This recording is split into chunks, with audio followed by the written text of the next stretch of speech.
Ohio there, this is Kermit the Frog. I'm Captain Kirk. Fascinating. I'm a doctor, not a mechanic. Thank you, love you. Mwah. Most illogical. Aye, sir. Well, that was different. Yep, lousy, but different. Places, please, and here we go. Welcome, ladies, gentlemen, Romulans, chickens, and things to episode 2 of the MuppeTrek podcast. I'm Jarman. And I am Steve, and we are here to compare, contrast, and confer about our two favorite franchises, The Muppets and Star Trek. We'll be doing one-to-one reviews of The Muppet Show and Star Trek, the original series. And this week we have special Muppet Show guest Rita Moreno and Star Trek, the original series episode Charlie X to review. Yes, and Rita Moreno, what was she famous for? She was a performer in television, musicals. She was on Broadway. Fun fact, she is the third person ever to EGOT. Oh, wow. Emmy, Grammy, Oscar, Tony. And she got the Emmy, which was a daytime Emmy for best female performance on a variety or comedy show for this episode. That's amazing. And wasn't she... This episode got her EGOT. Wasn't she in West Side Story, the I Want to Be in America lady? Yes, she was in West Side Story. And then right before this, or maybe leading directly up to this, she did a 6-year stint on a children's show, The Electric Company. Oh, okay. Gotcha. But she has been in all sorts of media. I know her best from Oz on HBO. Oh, okay. She played like a social worker ex-nun, if I remember correctly. Well, that's something our audience might have seen. Yeah, but there's just she's been all over the place.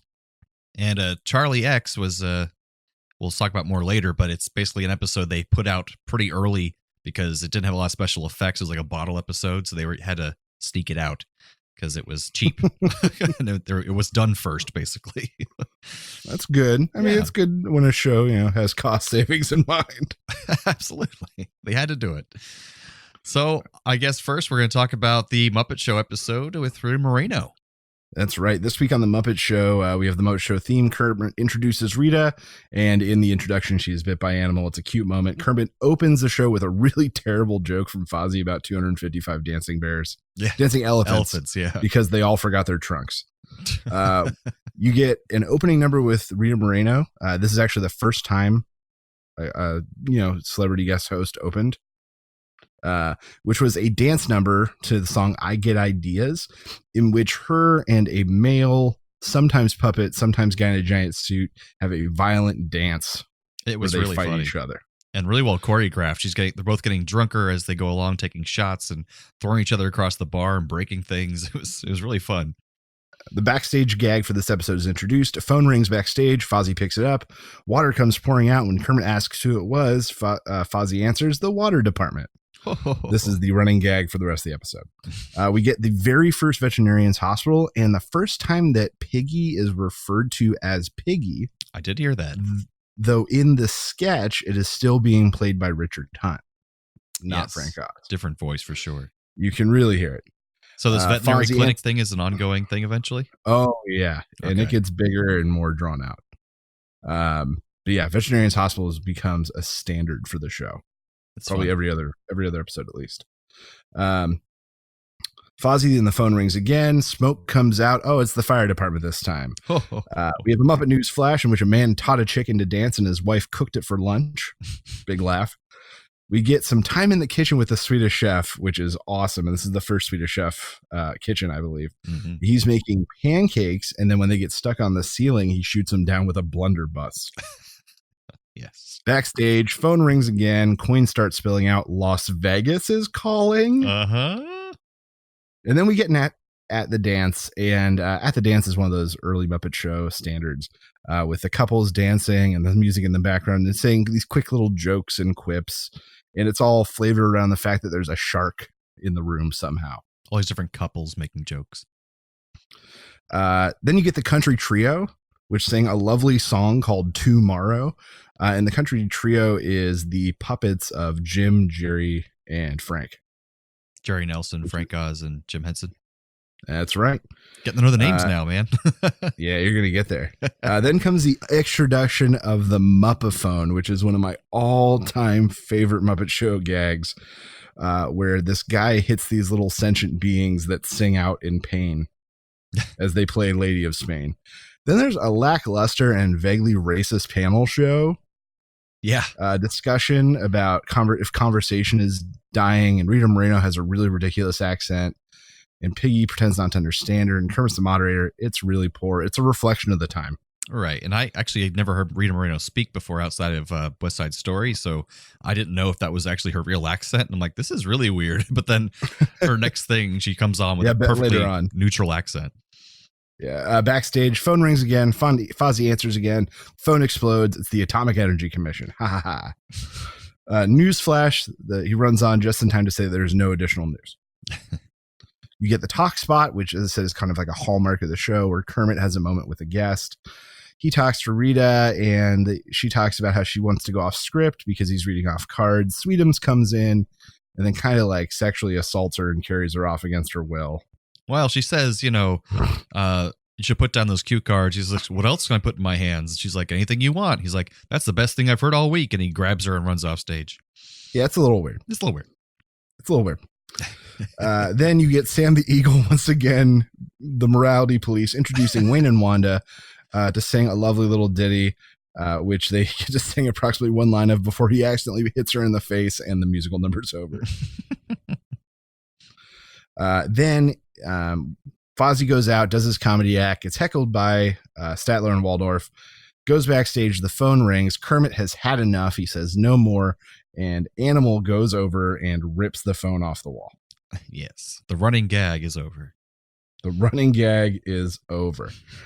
Rita and Animal perform Fever, and I think I mentioned this last time, but Floyd Pepper's there playing bass. But this is like one of the all-time iconic Muppet Show moments, is this performance of Fever by Rita Moreno.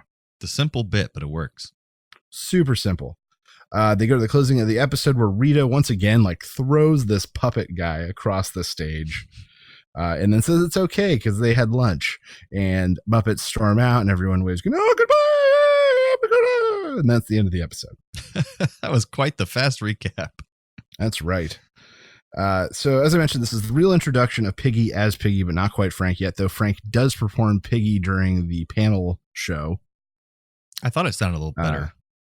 In the At the Dance segment, this is crazy. So of the 4 couples they show, I think it's 4, 3 of the couples, both characters are being performed by the same puppeteer. Jeez, that's a lot of work. Yeah.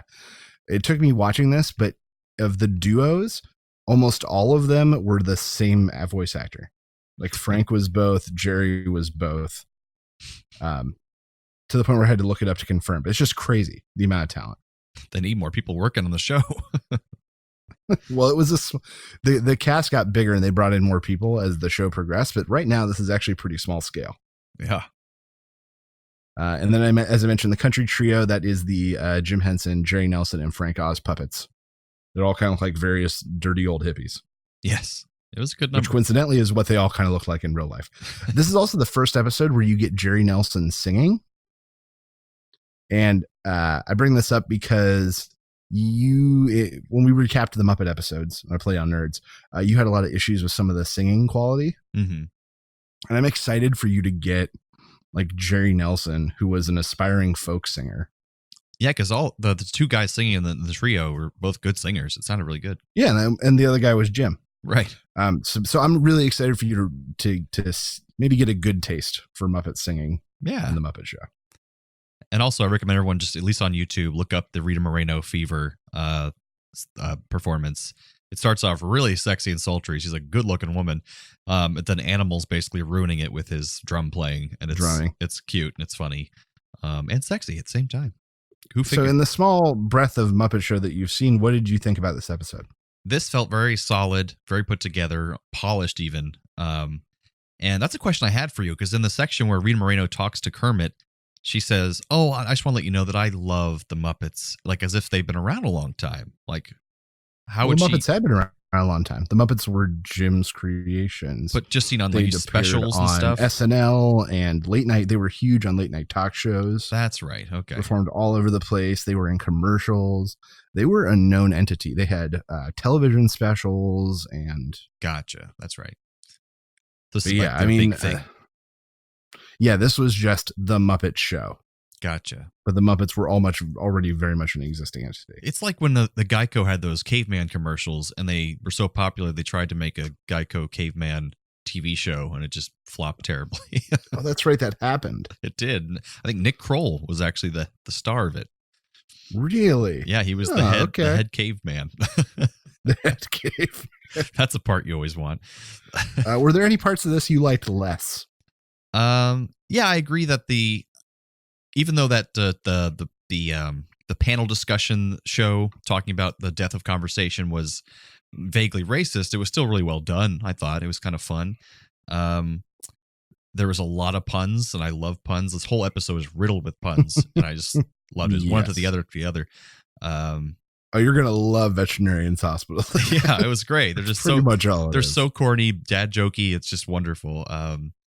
Yeah, this episode I didn't have any like really big weak points like the last ones we've watched so far. Okay, but as you said, this is one of the best episodes out there. So I mean, or it's really this is one of the most memorable. For me, the Muppaphone sketch, Anna and I watched it and I laughed out loud still. Oh, so it's carried by Frank Oz playing Marvin Zuggs, and him interacting with them and his quick cuts just show the expertise that Frank Oz had as a character. Well, I was going to say watching the Muppet phone part, that's where he's hitting them on the head to make the noise, right?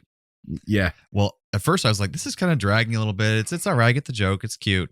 But then my first full on laugh out loud moment, which I was not expecting, is when a giant mallet comes down on his head.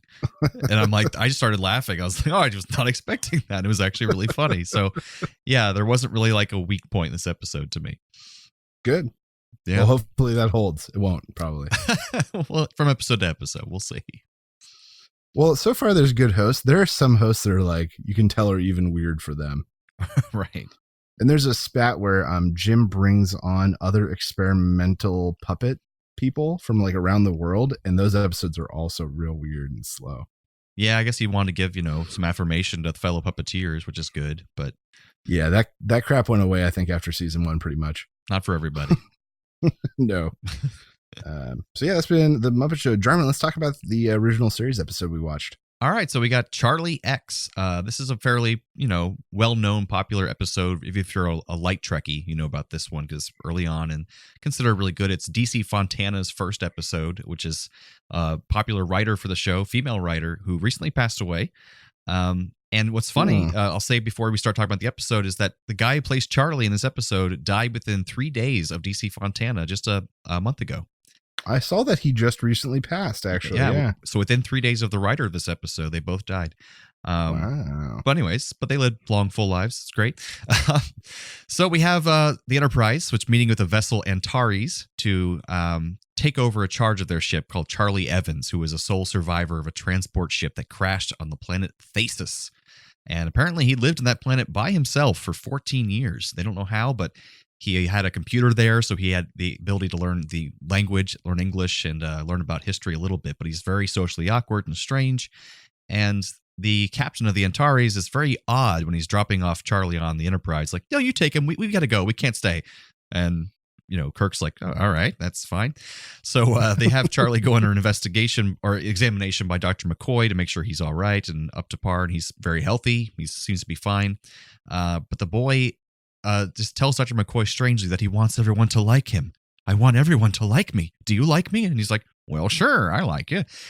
So then he finds Yeoman Rand on the ship, and he asks Captain Kirk if she's a girl because he's never seen one before, and he becomes infatuated with her.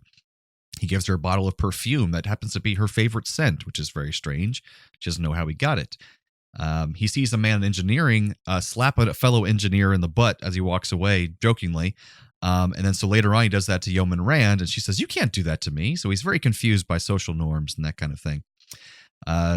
So later on, he meets up with Rand in the recreation room where Spock is playing a lyre, and Uhura starts singing along with him.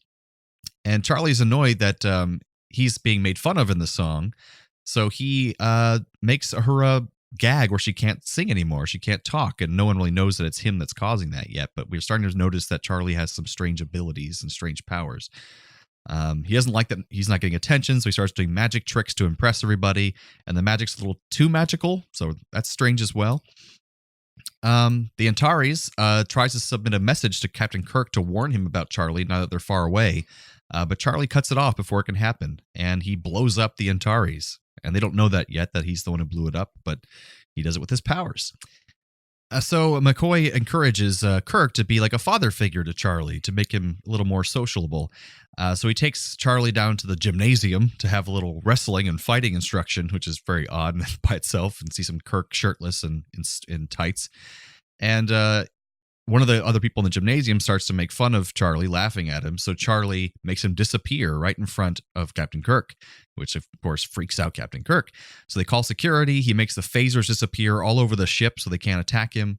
But Captain Kirk forces him to go to his cabin. So Captain Kirk and Spock try to take Charlie to the brig, which has like a kind of a laser grid to keep people in. But Charlie makes the whole thing disappear. They try to divert the ship away from the colony they're taking him to so that he can't destroy the colony, but he takes control of the entire Enterprise. And he starts making Spock recite poetry and starts going crazy. He turns Tina, one of the people on the bridge, into a lizard. He chases down Yeoman Rand and wants to basically, make her love him. And she slaps him, so he makes Rand disappear. So he's going crazy. He's going on a rampage. He transforms people on the ship, making their face disappear so they can't laugh at him or make jokes. So then all of a sudden, after he's going totally crazy, they're trying to make the Enterprise go on full alert so that he can't control it anymore, and he loses his powers, but it's not working. A Thasian ship appears, which is the planet that he came from, these all-powerful people that were thought to be long extinct on that planet. And they basically tell them that they had found him on their planet and gave him these powers so that he could survive on his own, and that he can't live among humans because he's too dangerous. They can't take his powers away at this point. So they apologize for the trouble he's caused. They return everybody that he made disappear and fix all the disfigurements and stuff. And they take Charlie away, even though Charlie's screaming, "Please, don't let them take me, don't let them take me." And then Charlie's gone. And for some reason, Yeoman Rand cries when he leaves, even though he was terrible to her. So yeah, that was Charlie X. That's about it. In my own roundabout way, that was Charlie X. So what did you think of this episode, Steve? So I liked how much rounder all the characters felt in this episode. Mm-hmm. I feel like the development of their relationships with each other is clearer for whatever reason in this. The character of Charlie itself was fun. This kind of like dumb kid brother was sort of, and then watching it morph into something more dangerous was a fun aspect. More scary, yeah. My issues I kind of had were that it was really hard to determine what Charlie's powers were exactly. Right. They say that it's somewhere in the line that he can create things with his mind, kind of. Or get rid of them. Transmute them, also. But at the beginning, I couldn't tell if he was like an illusionist, like the big brain guys in the first one, whatever that one was. I just couldn't tell. And then he melted the chess pieces, and I was like, okay, it must be reality, because why would he make an illusion of melting chess pieces? Right. But then suddenly he had control of the entire it just, I don't know. I think that his powers were ill-defined, and it made me hard to be like, oh yeah, I guess that makes sense. Yeah, I mean, he can push people with his mind. He can make people go into pain. He can also take over computers and stuff. Yeah, because in the book, apparently, the book version of this, made back in the 60s or early 70s, they go into it that he can transmute things like matter and that kind of things, but he can also send things to another plane. So when people are disappearing, they're going to like this alternate plane. Okay. But they don't explain that in the episode. But that doesn't explain how he can control the ship still. So that's kind of yeah. So once again, it wasn't bad. It was just confusing for me as an audience member. That makes sense. I loved some of their great use of their budget. When he's like just being a petulant little shit and just walks through the ship being mean to people. Oh yeah. And he turns the woman into the old woman and like ages her. That camera cut was like seamless and well timed and was a cheap effect. Better than the last one where there was a few accidents when they tried to do that. Yeah. And same thing when the people were talking and laughing. He's like, no, don't laugh. And the woman comes around the corner with the makeup covering her face. So her face looks like a flat panel. Yeah. That was so cool that they knew they could do the makeup, but they knew they couldn't do the transition. And so they didn't try to show it. And they were around the corner and they were just shadows. So you could see the people as shadows. It was almost a clever theater trick. Almost. That's true. Yeah. But I thought that some of the effects were really great. My issues with so Charlie, when he decides to do something bad, he tilts his head down and crosses his eyes. Yeah, it was a little silly looking. Yeah. And my issue is that it was really silly looking. And I know that they were trying to I know what they were trying to do. Someone should have made a better choice. Yes. The actor, the director, someone should have made a better choice, because there was no way for him to consistently do it. It would look different every time. Yeah. Well, not only that, because they showed him doing it 3 times, but he did bad stuff a lot more than like the 3 or 4 times he made that face.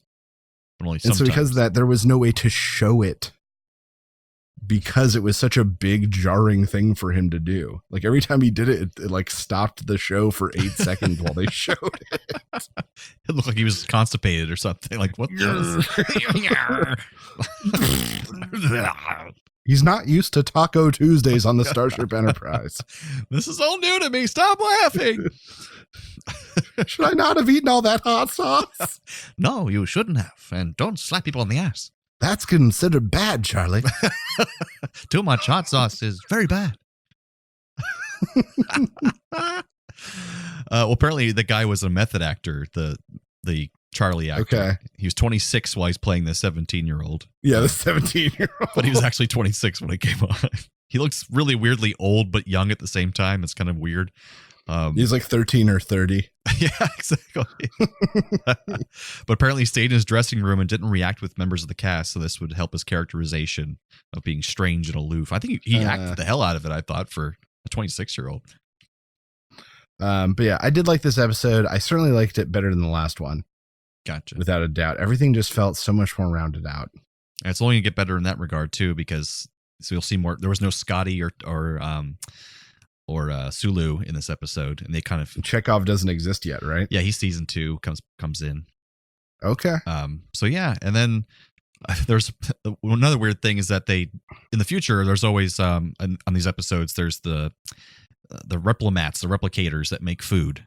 But they talk about a chef in this one. They talk about Thanksgiving and the meatloaf, that kind of thing. Oh, that's right. And the one guy who comes to the captain on the bridge says, "Sir, the meatloaf is turned into actual turkeys." Remember that? So that was the voice of Gene Roddenberry, and that's his only appearance in any episode of Star Trek as far as voice or anything. Okay. So I thought that was pretty cool. I did not know that until looking this up. That's pretty neat. Also, William Shatner shaved his chest for this episode, you might have noticed, but he most certainly did. Apparently in the very next episode we're going to watch, or No Man's Gone Before, he has hair all over his chest again. So that was just a one-time thing. He shaves it before he works out. I get it. Yeah, of course. And if any of you know, watch the Twilight Zone series.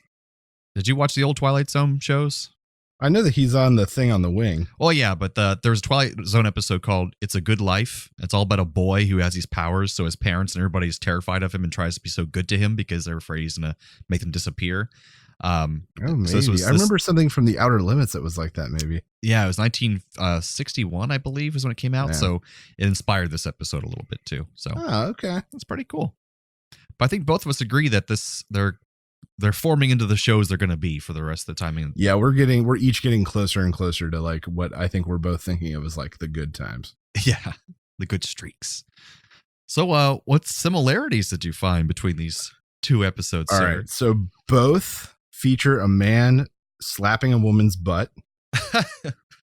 Rita and her dance partner in the opening sequence, and Charlie and Yeoman Rand. Is that her name? Yep, that's right.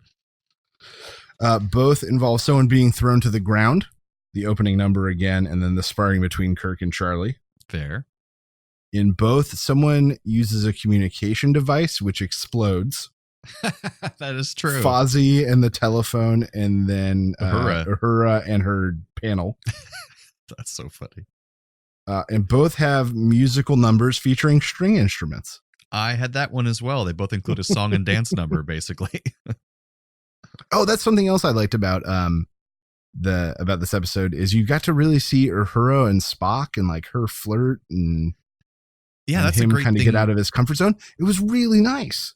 Yeah, and I think both this first and second episode have more of this than they lack this in later episodes of showing like remember Sulu's like greenhouse basically in his room last episode. What all these people's lives are. Yeah, the gymnasium and the rec room, like it shows like the lower decks people, you know, like hanging out. Like that they don't have much of that later on in the series. So I did like that a lot. I forgot to mention that, but I did really like that. Both include a lack of understanding of what women want and what is appropriate to do toward them. That is 100% accurate. With both Charlie smacking Rand in the butt and Sweetums carrying Rita Moreno off, and Animal. There you go. I mean, Animal didn't really do anything wrong. He liked getting smacked in the head by Rita Moreno. A little bit he did. Yes, but that's not wrong. That's a good one. No That's kink shaming. So yeah, that's my similarities. I had the song and dance number. He took it from me. Ah, damn. I'm sorry. That's all right. That's okay. And I found two Trek connections for this that are kind of the same. Oh, I like it. Yeah, Trek connections this week. So in 1976 and then 1975 for one of these and then the other, Leonard Nimoy and Rita Moreno were guest celebrities on two separate shows together. Which shows?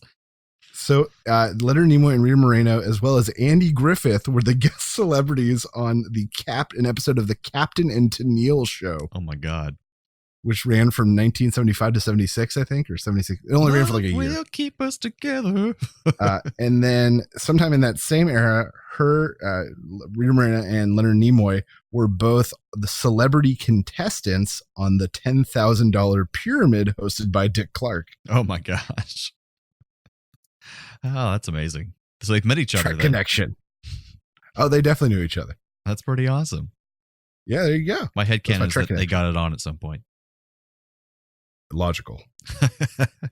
So I think, what is that? Oh no. Transporter malfunction. Transporter malfunction. Stuff's going crazy here. So this is the part of the show where we transport one character or actor from one of the show's episodes to the other episode in separate universes. So my first one here is I would have Uhura be transported into the place of Rita Moreno with her singing and dancing skills. I think that'd be pretty appropriate. Okay, and have Uhura do Fever with Animal. I could be okay with that. Yeah, I think it'd work out great. That's nice. I want Kirk to be transferred to the opening number and be Rita's dance partner. Dance just with his bare chest, but also be kicked around and beat up a whole lot. And do a lot of shoulder rolls. Do a lot of shoulder rolls and like hitting the mat to disperse the energy. Let me fall over for you, buddy. Just like, what was that? So yeah, that's what I want to see Kirk do. Nice. I also wanted Animal to be transported, take the place of Charlie, with his just being his total lack of social norms and understanding what's not nice and good to do. No, Charlie, you don't chase women. No chase. So yeah, just imagine Animal throughout the entire Charlie X episode and him going cross-eyed and knocking people over. I've got Statler and Waldorf. They show up at the end as the incorporeal heads. Sorry we missed the boy. Well, we didn't miss the boy. Oh! He's like, no, please don't send me back. No. Oh my gosh. That was one thing that I forgot that I also really liked about this episode, and it came right at the end, was after they took the boy, that you could see that it was unclear whether it was the right thing for them to do. Right. They couldn't really, it's a gray area, you know? It didn't end on like a super like it didn't. Yeah, and they actually purposefully play that different music at the end here. It's more kind of solemn, mysterious music as opposed to the usual dun, dun, dun, dun, dun, dun, dun. Yeah, so. But yeah, so I really appreciated that too, that it wasn't like a big victorious moment. Like even as the audience, we didn't know if it was good or not. That's why DC Fontana was a great writer. Yeah, that was real good. So that brings us to the end of episode 2 of the MuppeTrek podcast. Join us next time for episode 3 of The Muppet Show with special guest star Sandy Duncan. An original series episode Where No Man Has Gone Before. So, from the lovers, the dreamers, and us, live long and prosper, everyone. Thanks for listening to the MuppeTrek podcast. Be sure to follow us on social media on Facebook and Twitter. Subscribe to us on Apple Podcasts, YouTube, Spotify, or your favorite podcast platform. This podcast has been brought to you by A Play on Nerds.